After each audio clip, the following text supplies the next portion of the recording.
الحمد لله على نواله والصلاة والسلام على محمد وآله. معززو د روژې مبارکه میاشت را روانه ده. د محمد مصطفی صلی الله علیه وسلم عادت مبارک داسې و چې کله به د یو عظمت او برکت او فضیلت والا وخت را رسېدونکی و نو د مبارک به خپلو اصحابو ته خطبه وویل. اصحاب به د دې بابرکت وخت نه خبرداره کړه. نن هغه وظیفه علماء کرام ادا کوي چې عام مسلمه امت ته د بابرکت وختونو او د فضیلت والا عبادتونو خبرداری ورکوي. سلمان فارسی رضی الله تعالی عنه وایي چې خطبنا رسول الله صلی الله علیه وسلم فی آخر یوم من شعبان.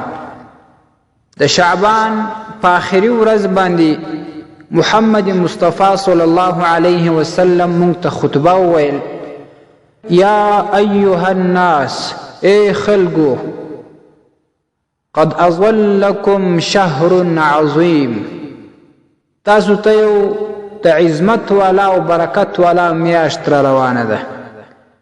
شهر مبارک، یو مبارکه میاشت را روانه ده.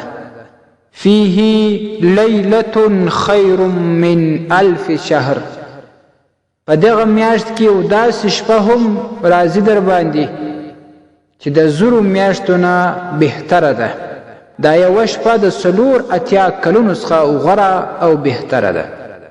جعل الله صيامه فریضه، د دې میاشتې روژې رب العزال پر تاسې باندې فرض کړي دي. وقیام لیله تطوع، او په دې میاشت کې د شپې ولاړه نفل ګرځولې ده. من تقرب فيه بخصلة من الخير، کم څوک چې په خپل اختیار باندې په خپله خوښه باندې یو د نیکۍ کار وکړي، کان کمن ادى فریضة فيما سواه، الله رب العزال به دومره اجر ورکړي لکه د دې وخت نه بغیر په نورو وختونو کې چې فرض ادا کوي. نفل عبادت دی په دې میاشت کې د فرض عبادت درجه لري. ومن ادى فریضه، او کم څوک چې په روژه کې فرض په شان باندې ادا کړي، کان کمن ادى 70 فریضة فيما سواه، لکه هغه چې د دې شپو او ورځو نه بغیر په بل وخت کې 80 فرضونه ادا کړي وي. په بل وخت کې چې 80 فرض ادا کړي نو د 80 فرضو د ادا کولو چې کم ثواب ورکول کیږي، په روژه مبارکه کې د یو فرض په ادا کولو سره هغه ثوابونه و دې بنده ته رب العزال ورکوي.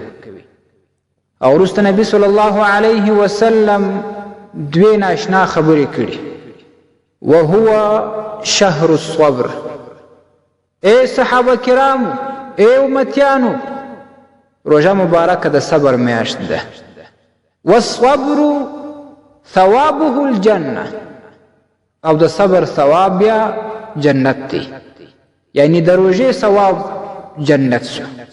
صبر مطلب دا چې د روژې په میاشت کې د روژو په ذریعه باندې مومن د الله رب العزال په لاره کې ټینګ پاتې کیږي، خپل خواهشات قابو ساتي، دته دا تربیت ورکول کیږي چې د یو مقرره وخت چې پیشلمی دی او بیا بل مقرره وخت چې روژه مات دی، تر دې وختونو پورې د الله تعالی د حکم مطابق نه خورک کوي، نه چشاک کوي، نه د خپل بیبي سره نزدېکت کوي، او نه نور خواهشات پوره کوي. نو په دغه اعمالو باندې په دغه انسان کې د الله تعالی د اطاعت یو جذبه پیدا کیږي. او دا شان یو خو پر دې باندې صبر وکړي، دویم دا چې شیطانی کم اعمال دغه څخه خپل ځان قابو کې صبر وکړي، دا بد اعمال زه نه کوم. نو دا د صبر میاشت وه، د صبر بدله جنت دی. بیا وروسته دویمه خبره ډېره ناشنا خبره ده: وشهر المواسات. ای اصحابو، ای زما امتیانو، دا د مساوات میاشت ده. د مساوات مطلب په دې روایت کې دا دی چې دا د همدردۍ میاشت ده. په روژه مبارکه کې داسې خلک شته چې هغه شتمن وي، مالداره وي، هغوی ته پکار ده چې وحاجتمندو مسکینانو خلکو ته خپل زکاتونه ورکړي، پر هغه سربیره د دوی سره مالی کومک او مالی مرسته د صدقه په نیت باندې وکړي، او دا شان نور مسلمانانو ته روژه ماتي برابر کړي او د پیشلمي انتظام ورته وکړي. نو دا شهر د مساوات ده.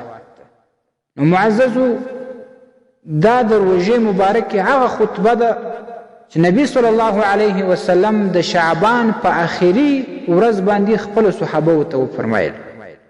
نو نن هغه مبارکه میاشت پر مونږ او تاسې باندې هم را روانه ده. موږ باید الله رب العزت شکر ادا کړو چې په ښه صحت باندې بیا تر روژې پورې راورسولو، او باید په خوشحالي باندې د دې استقبال وکړو او په دې کې نیک اعمال وکړو، د خیر کارونه وکړو.